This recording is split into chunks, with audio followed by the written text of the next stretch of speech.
Good morning, children. How are you? You all are fine? Very good. Now, as we were reading about the lesson number 13, Geography, Land and Interior of the Earth, surface of the earth के बारे में हमने read किया.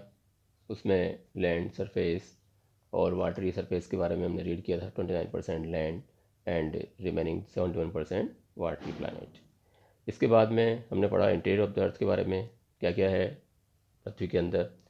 तो crust, mental और core के बारे में हमने रीड किया. रॉक्स की काइंड्स के बारे में हमने रीड किया. इग्नियस रॉक्स है, sediment rocks, metamorphic rocks, 3 kinds की रॉक्स के बारे में हमने रीड किया.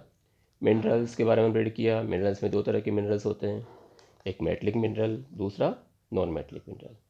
उसके बाद में हमने पढ़ा क्या, चेंजेस ऑफ लैंडफॉर्म्स के बारे में, माउंटेन्स के बारे में, प्लेट्यूज के बारे में और प्लेन्स के बारे में. इसी के साथ साथ हमने पढ़ा टेक्टोनिक प्लेट्स के बारे में, जो एक्टिविटीज़ इसकी है उसके बारे में पढ़ा.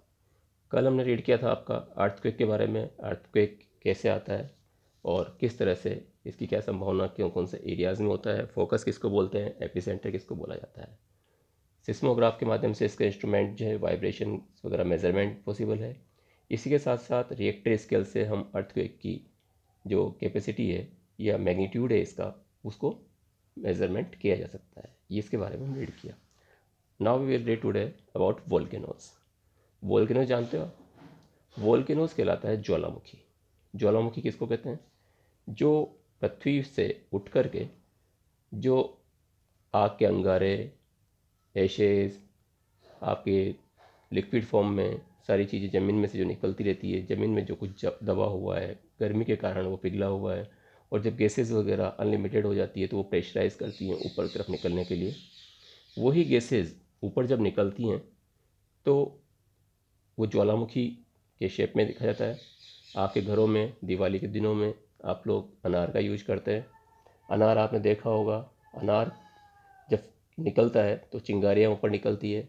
उसी के साथ साथ उसके मुंह से कुछ लिक्विड भी निकलता है जिसको कि हम देख सकते हैं. इसके अलावा जो सेम हम एग्जाम्पल के रूप में एक अनार को ही ले सकते हैं. यहाँ पे इसमें फ़ोटो भी दे रखा है, उसके बारे में मैं बताऊँगा अभी. यहाँ पे वोल्केनो जो कि एक वेंट है अर्थ क्रस्ट के हिसाब से, जो जिसमें कि मोल्टन रॉक्स हैं, पिघली हुई चट्टानें, गैसेस, स्टीम, ये सब एक प्रकार से सरफेस ऑफ द अर्थ के हिसाब से नीचे की तरफ बहुत गहराई में जमी हुई हैं. और वहाँ पे भी वो गर्म होती रहती हैं गैसेस वगैरह. अब ये क्या है, जैसे अर्थक्वेक वगैरह हुआ, उसमें भी कई बहुत सारी उठापटक हुई, बहुत सारी चीज़ें ज़मीन में दफन हो गई, वो निकल नहीं पाई, सड़ती रही. तो उसमें क्या होगा, गैसेस वगैरह निकल के आएंगी. अब वो गैसेस धीरे धीरे और बढ़ेगी, निकलने की जगह उनको मिलेगी नहीं. तो वो क्या होगा, आसपास उसकी हीट की वजह से जितनी भी जगह है उसको कवर करेंगी.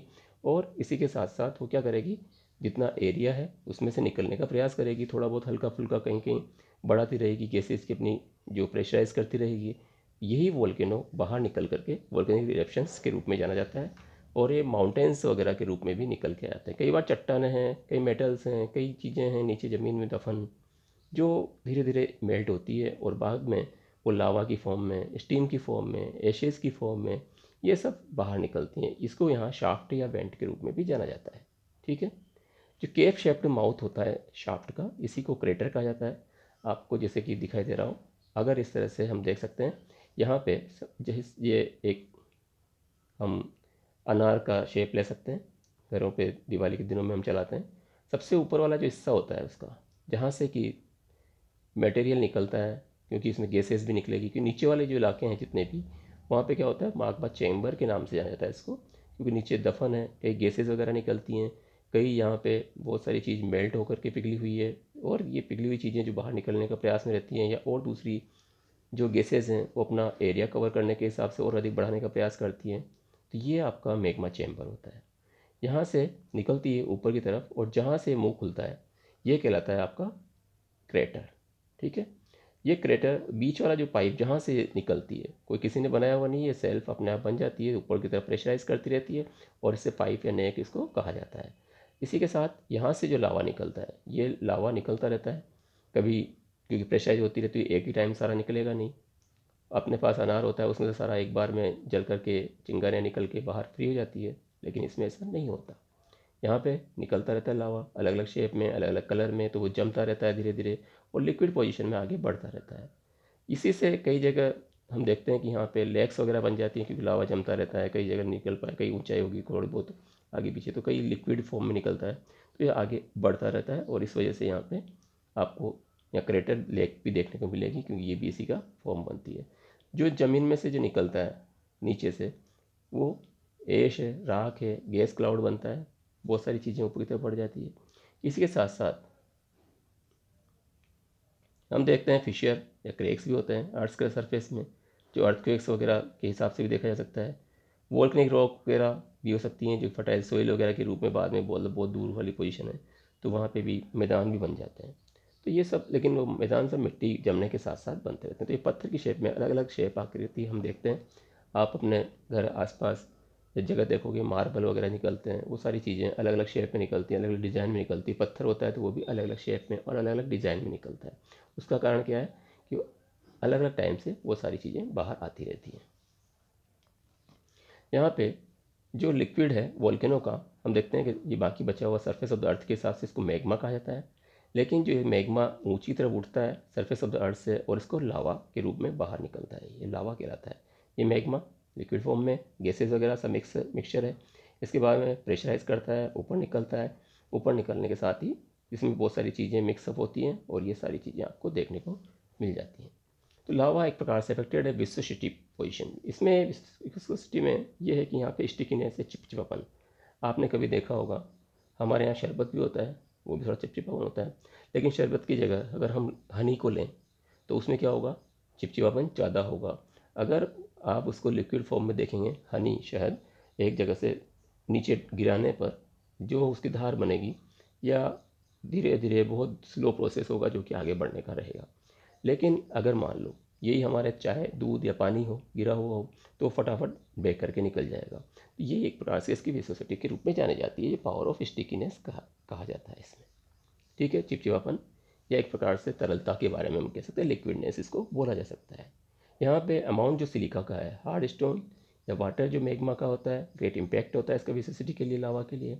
हाई विस्कोसिटी लावा की जो है उसमें सिलिका अधिक होती है और वाटर कम होता है, जबकि लो विस्कोसिटी वाले लावा जहाँ होगा तो उसमें वाटर अधिक होगा और लेस होगी सिलिका।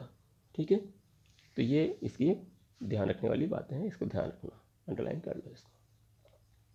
नेक्स्ट है वोल्केनिक इरप्शन, जो कि अलग अलग कारण से हो सकता है। हॉट मैटर के कारण भी हो सकता है, मेनली तो हॉट मैटर ही है, नीचे ज़मीन में बहुत सारी चीज़ें गर्म है, हीट की वजह से प्रेशराइज करेगी गैसेज वगैरह, तो वही उसी वजह से निकल के बाहर आएगी, तो ये प्रेस करती हैं डाउनवर्ड्स, नीचे से ऊपर की तरफ। इसके बाद में ये एक प्रकार से बाहर निकलती हैं, किसके माध्यम से निकलती हैं, क्रैक्स के या होल्स के रूप में, या होल्स के द्वारा। यहाँ पे जब समय जैसे निकलता रहता है, टाइम बहुत टाइम हो जाता है, ये ठंडा भी होता जाता है, लेयर्स बनती रहती हैं, फिर उसके ऊपर कुछ टाइम तक के लिए निकला, फिर उसके बाद रुक गया, फिर वापस प्रेशराइज हुआ, वापस निकली गैसेज वगैरह, फिर वापस दोबारा उसके लेयर्स के रूप में उभर के सामने आया। तो इसी शेप में ये क्या होता है, अलग अलग चट्टाने की या अलग अलग मेटल्स, अलग अलग तरह की चीज़ें जो ज़मीन में से निकलती है, उनकी आकृतियाँ उसी के हिसाब से बन जाती हैं, क्योंकि गर्म होने के साथ साथ ये स्टीम और गैसेज वगैरह में चेंज हो जाती हैं। यही गैसेज स्टीम एश्यूम करते हैं नॉर्मल शेप में, अलग अलग तरह की आकृतियाँ बन जाती हैं। और ये लार्ज क्वांटिटीज़ जो होती हैं, लावा एसिड वगैरह जो होते हैं, ये सेवरल किलोमीटर्स तक फैल जाते हैं। कुछ टाइम के लिए इंटीरियर मूवमेंट जो अर्थ का है, ये इसके एक्सिस के हिसाब से आसपास बन जाता है, सूर्य की फोर्सेस के वजह से भी वो कह सकते हैं, या लावा जो है बाहर जो निकलता है अर्थ क्रस्ट से, वो सभी इसके लिए इंपॉर्टेंस रखता है। तो वोल्केनोज आर क्लासीफाई किया हुआ है 3 टाइप्स के वोल्केनोज यहाँ बताए हुए हैं। एक है शील्ड वोल्केनो। शील्ड वोल्केनो किसको कहा जाता है, जो वोल्केनो यहाँ पे फॉर्म होते हैं क्वाइट इरप्शन के कारण, लावा जो बनता है सिलिका कंटेंट में, और इसी को शील्ड वोल्केनो के रूप में जाना जाता है। ठीक है, ऐसे वोल्केनो जो कि वाइड बेस होता है, उनका नीचे की तरफ चौड़ा होता है एंड कोन शेप होती है। कोन तो जानते हो, हाँ आइसक्रीम खाने में तो अपन माहिर हैं ही सही ना। ठीक है कोई बात नहीं। कोन के शेप में ये यहाँ पे इस तरह का बनता है, ये शील्ड वोल्केनो कहलाता है। उसमें उल्टा अगर हम करें तो वोल्केनोज वगैरह जो हवाई आइलैंड्स वगैरह इसी टाइप का आइलैंड कहलाता है। नेक्स्ट है cinder cone volcano. Cinder cone volcanoes जो वोल्केनो जिसमें कि सूट गैसेज वगैरह एशेज वगैरह बहुत सारी ग्रेट वेलोसिटी जो इनकी होती है, बस कई किलोमीटर तक फैलती है एटमॉस्फेयर में, इसी को सिंडर कोन वोल्केनो के रूप में जाना जाता है। इसमें आपकी गैसेज भी निकलेगी, राख भी निकलेगी और दूसरी भी यहाँ पे जो बची हुई कालिक वगैरह जैसे हो, तो कुछ वोल्केनोज या स्टीप स्लोप्स वगैरह होते हैं और ये सिंडर या ऐश के रूप में निकलते हैं। इसी के लिए यहाँ पे इसको सिंडर कौन वोल्केनो कहा जाता है। कई वोल्केनोज जो मैक्सिको हैं, सेंट्रल अमेरिका है, इस टाइप के वोल्केनोज के रूप में जाने जाते हैं। नेक्स्ट है कंपोजिट वोल्केनो। कंपोजिट वोल्केनोज वो वोल्केनो जिसमें कि दोनों ही तरह के सीरीज, जिसमें कि कंपोजिट वोल्केनो के रूप में जानी जाती है। वोल्केनोज जैसे यहाँ पे स्लॉप्स है या अल्टरनेटिव लेयर्स जैसे लावा है, सिंडर है, एश है, राख वगैरह है। माउंट फुजियामा जो इसका एग्जाम्पल है, जिसमें कि सारी तरह के आपको वोल्केनोज में निकलती हुई चीज़ें वगैरह लावा के साथ में निकल के बाहर आती हैं। ठीक है, उसके बाद बता रखा है इसमें केस स्टडी जो दे रखी है आपकी अर्थक्वेक के बारे में। गुजरात अर्थक्वेक जो 26 जनवरी 2001 को हुआ। 26 जनवरी 2001 को एक्चुअल में जो भुज का इलाका था वो पूरी तरह से तबाह हो गया।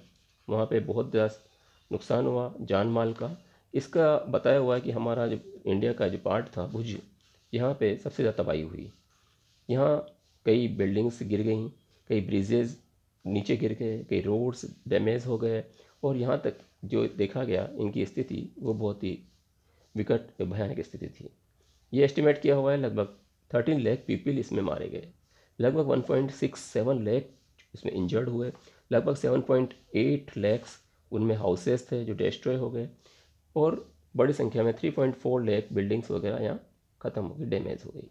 एक्सपर्ट महसूस करते हैं इस बात के लिए कि अगर मान लो प्रिकॉशंस अगर अपनाया जाता तो शायद इतनी ज़्यादा तबाही नहीं होती, इसकी थोड़ा सा हम कम कर सकते थे। क्यों? क्योंकि जब कभी भी कोई घटनाक्रम ऐसा घटता है तो इंसान डर के मारे ही आधे से ज़्यादा तो अपनी जान गंवा बैठते हैं। यही कारण है कि जैसे कि कहा जाता है कंस्ट्रक्शन जो बिल्डिंग्स का था वो वहाँ पे सॉफ्ट सॉइल्स के हिसाब से उनको अवॉइड करना चाहिए था।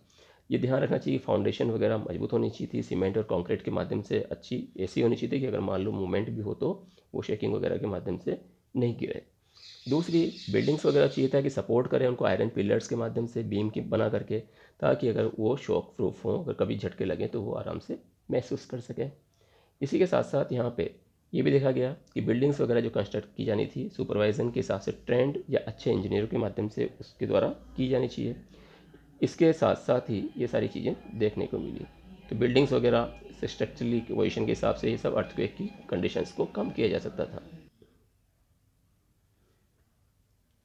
इसी के साथ साथ यहाँ पे ध्यान रखना चाहिए कि इस अर्थक्वेक प्रोन एरियाज जहाँ पर हैं तो मकान वगैरह जो बनाए जाएँ और लकड़ी वगैरह के बनाए जाएँ ताकि डैमेज ज़्यादा नुकसान न हो। ठीक है, तो दीवारें वगैरह उस तरह से निर्माण की जाएँ और जो एंशियंट बिल्डर्स वगैरह जापानीज़ वगैरह के द्वारा जिस प्रकार से बनाए जाते थे उस तरह का काम यहाँ पे किया जाए। तो ये सारी चीज़ें आपको रीड करनी है, लेसन नंबर जो 13 रीड करना है। ठीक है, ये काम आज आपको करना है, रीड द लेसन, पूरा लेसन आप रीड करेंगे। उसके बाद में एक्सरसाइज वगैरह फर्स्ट सेकंड थर्ड और जो क्वेश्चन आंसर्स हैं उनको भी फाइंड आउट करेंगे। बाकी मैं बताऊंगा नेक्स्ट टाइम। Okay, bye.